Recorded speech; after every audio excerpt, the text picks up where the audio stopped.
également, vous attelez à démasquer Tarek Oubrou dans votre livre.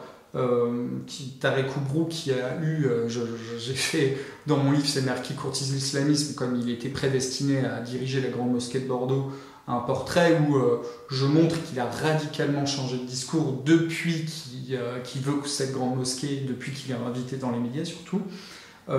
Est-ce que il n'a pas vraiment changé de discours. Il n'a pas changé de discours. Sur certains points. Non, il en a l'air. Dans le fond, il n'a pas changé de discours. En secret, il n'a pas changé de discours.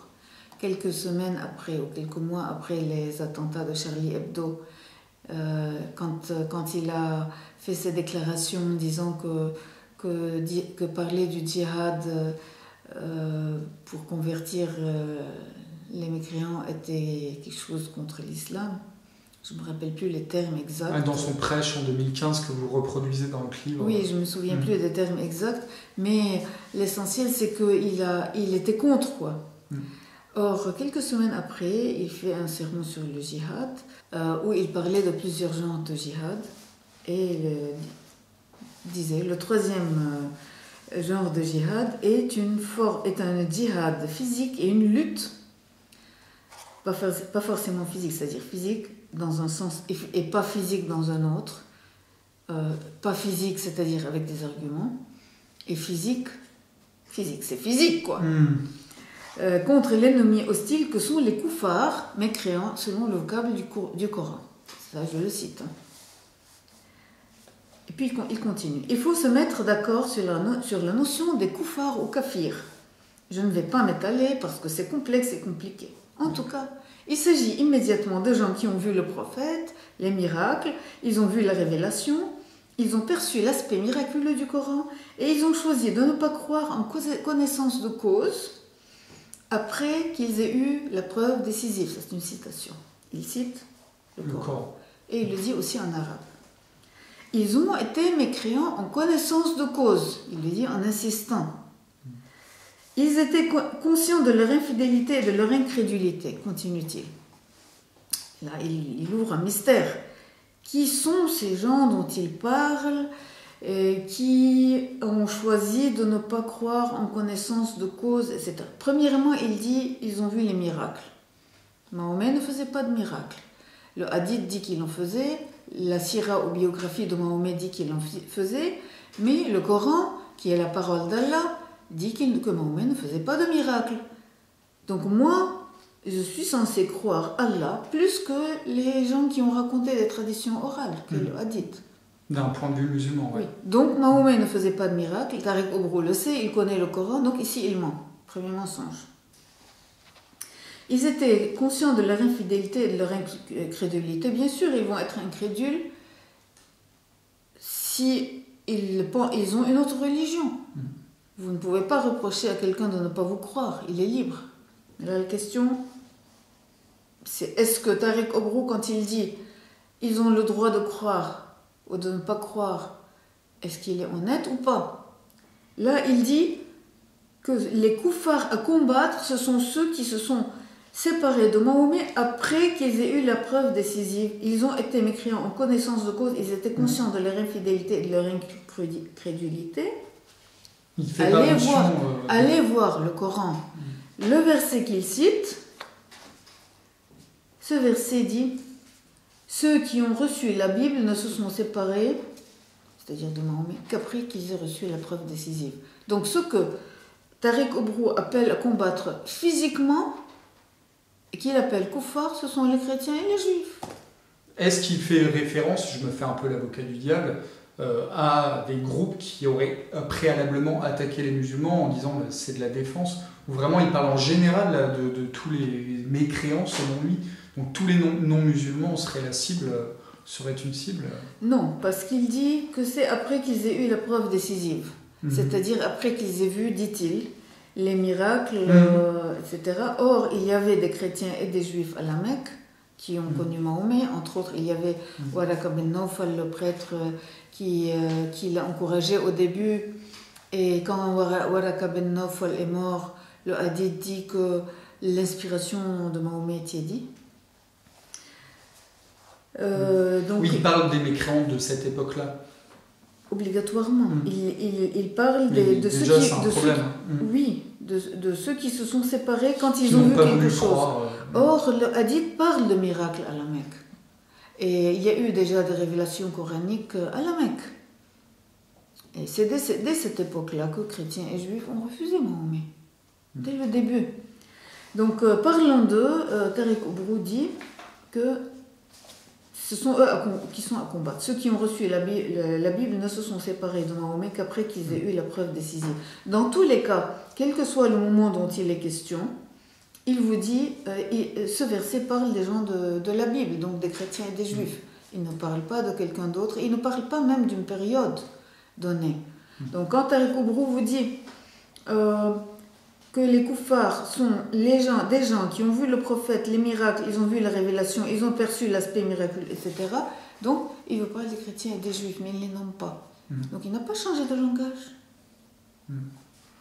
Et en fait, je parlais de son changement de discours sur le voile, par exemple. À la fin des années 90, dans le livre avec Laïla Babès, il dit que c'est une prescription, et que c'est très clair, et qu'il n'y a pas de débat. Et après, quelques années après, il dit « Ah non, mais le voile, c'est facultatif. » Il ment. Oui, il dit l'inverse, tout et son contraire sur d'autres sujets pour passer pour un modéré et avoir sa grande mosquée. Quoi. Oui, je le vois comme ça, moi. Non, entre-temps, Qaradawi avait sorti une fatwa disant que les filles, pour pouvoir s'instruire dans les écoles françaises et les universités françaises, et pour pouvoir devenir des djihadistes d'Internet, parce que pour lui, c'est comme ça que l'Europe sera conquise, d'après Qaradawi. Donc, ces filles avaient le droit d'enlever le voile. Je tiens à préciser que Tariq Oubrou, à un congrès de l'UOIF, faisait le traducteur de Qaradawi sur le même table. Oui, il est sûrement influencé par lui, parce que Qaradawi était une sorte de mentor de l'UOIF, et Tariq Oubrou était et demeure membre de l'UOIF et des frères musulmans. Et des frères musulmans. Dans un livre en 2013, c'est pas si vieux que ça, il dit clairement que je suis encore membre des frères musulmans, il en est fier, etc. C'est vraiment inquiétant. Et il les défend. Au lieu de vous dire, bon, je ne suis plus, au lieu de... Comme il ne peut pas nier qu'il fait partie d'eux, et comme ils sont son assise la plus forte, parce que c'est eux qui le propulsent en avant, c'est grâce à eux qu'il a tout ce qu'il a. S'il les combattait, il y a beaucoup d'argent qu'il ne recevrait plus, il y a beaucoup de choses qu'il ne recevrait plus. Et probablement aussi des interviews qu'il n'aurait plus à la télévision. Parce que, qui est-ce qui me disait ça? Un journaliste me disait hier que ces gens-là, les Saoudiens, les Qataris, payent beaucoup d'argent aux médias, sinon les médias mourraient. On a encore vu une pleine page de pub dans le monde, là, c'était il y a 2 jours, je ne sais plus, c'était la Turquie ou le Qatar qui faisait des publicités. Ouais, c'est très inquiétant, d'autant que Tariq Oubrou a reçu la Légion d'honneur, qu'il est invité vraiment dans tous les médias, on le présente comme un gentil musulman modéré. Bon, il faut dire qu'il est habile, il est assez habile en communication. Et vous abordez aussi le cas Tariq Ramadan, qui est présenté dans les médias, pareil, comme un islamologue universitaire. D'ailleurs, bon, il avait validé sa thèse, qui était très moyenne, d'après son directeur de thèse. Son directeur de thèse avait refusé de la lui ouais, sa première thèse. Corriger. Et du coup, ils avaient trouvé un autre jury pour valider sa thèse. Et en fait, il avait accepté de la lui corriger, mais Tariq Ramadan refusait de faire les corrections. Et c'était une thèse, d'après son professeur, hagiographique envers le fondateur des frères musulmans, qui est le grand-père de Tariq. Comme par hasard, il avait trouvé ce sujet-là, et c'était, comme vous dites, hagiographique, une apologie. Il n'y avait pas de critique vraiment de son grand-père. Donc bon, je crois que maintenant, Tariq Ramadan, son cas est vraiment... tous les médias, maintenant, même la presse, ont été assez clair sur son cas, sur son profil qui n'est plus défendable. Mais il continue à l'inviter, à lui donner des places numéro 1. Et il obtient encore des titres de séjour. Donc, son frère, c'est fini. Quelque part, il y a de l'argent qui est payé. Annie Ramadan, ses écrits sont vraiment ultra radicaux et lui, il est même plus invité. Annie Ramadan dit la même chose que Tariq Ramadan. Seulement lui, il est honnête. Il est plus honnête que son frère Tariq. Tariq Ils se Ramadan... répartissent les rôles, quoi. Tariq Ramadan disait on est les deux faces d'une même pièce. Non, c'est Annie qui disait ça. Annie Ramadan qui disait ça de Tariq.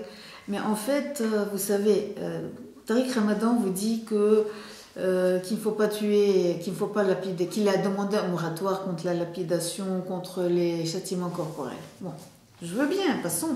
Il a demandé un moratoire. Mais lui, il dit, dans ses écrits, lui, il dit qu'un moratoire ne peut pas marcher. Lui, il dit que c'est... Dans ses écrits, il défend vraiment la sunna... de manière inflexible. Il dit que le consensus de la communauté des oulémas, je cite, est une impossibilité pratique et ne pourrait se réaliser qu'autour des principes premiers et fondateurs de l'islam, à propos desquels un consensus est acquis de fait et serait donc tautologique et inutile. Ça, c'est lui qui le dit. Dans un autre endroit, il dit, dans son livre Être musulman européen, il dit qu'il n'est pas possible de faire du ijtihad, c'est-à-dire penser par soi-même, disons, apporter du nouveau, à partir quand il y a des textes clairs. Et il continue à déclarer illicite ce qui est licite ou licite ce qui est illicite est semblable au shirk, c'est-à-dire polythéisme ou idolâtrie, c'est-à-dire revient à s'ériger soi-même ou à ériger quelqu'un d'autre en associé de Dieu, ce qui est le plus grave des péchés en islam. Ça, c'est lui qui l'écrit. Donc si le fait d'apporter du nouveau par rapport au texte islamique fait de vous un mécréant, donc vous ne pouvez pas apporter du nouveau, parce que la lapidation est clairement inscrite dans le hadith. Et il existe des hadiths qui sont parfaitement reconnus par les sunnites, tout en ne faisant pas partie des deux recueils principaux, qui disent qu'il y avait un verset sur l'adultère qui a été mangé par un animal domestique. Ah bon. C'est ce que Aïcha dit dans un recueil, comme je vous dis, ce n'est pas un recueil primordial. Mais c'est un recueil qui est cité quand même. Sur les relations adultères, le Coran. Ibn Hanbal, quand même. Quand même. Il est cité dans les mosquées. Mais moi, je préfère n'utiliser que les livres, justement, les deux principaux, Sahih Bukhari et Sahih Muslim, parce que comme ça je suis sûre qu'on ne va pas me dire c'est une référence secondaire. Mais là, il faut préciser pour ceux qui nous écoutent, ce sont les recueils authentiques de hadiths, les propos, les faits et gestes rapportés par... Les recueils appelés authentiques... qui ne sont pas remis en cause par aucune école juridique. C'est pas le fait en soi qui est reconnu authentique. C'est les imams... Chaque recueil, par exemple le recueil d'Ibn Hanbal, est considéré authentique par Ibn Hanbal. Mais ceux qui sont considérés authentiques par tout le monde, ce sont ceux de Bukhari et Muslim. Bukhari et Muslim. Bukhari et Muslim ont dit ce hadith-là est authentique par rapport à la chaîne de transmission, c'est-à-dire les gens dont ils relèvent vraiment peuvent avoir entendu ça. Oui, ceux qui ont rapporté l'histoire, l'homme qui a entendu l'homme, qui a entendu l'homme, qui a entendu l'homme, quoi. Voilà. C'est la fiabilité islamique. C'est ça. C'est ça que ça veut dire authentique. Ça ne veut pas dire que c'est authentiquement arrivé. On peut tracer la chaîne de transmission qui remonte jusqu'au... Mais ils sont vénérés au point qu'il y a un texte qui dit que le hadith de Bukhari était transporté en procession, cependant que les chrétiens prenaient les icônes en procession face au danger d'une invasion à Damas. Les musulmans portaient le Sahih Bukhari. Et d'ailleurs, c'est le président du conseil régional du culte musulman en Lorraine, Amin Nedji, qui dit clairement que celui qui ne reconnaît pas la sunna, il sort du cercle de l'islam, il est hérétique. Donc c'est vraiment une valeur égale au Coran pour les authentiques. Pour Ghazali, oui. Pour Ghazali, oui. Ghazali est un soufi, mais c'est lui quand même qui dit que le hadith est aussi ou plus important que le Coran, pour une raison très simple, parce que le hadith permet de comprendre le Coran. D'ailleurs, c'est le nom de l'institut de l'école d'Iman de la mosquée de Paris. De la mosquée de Paris, oui.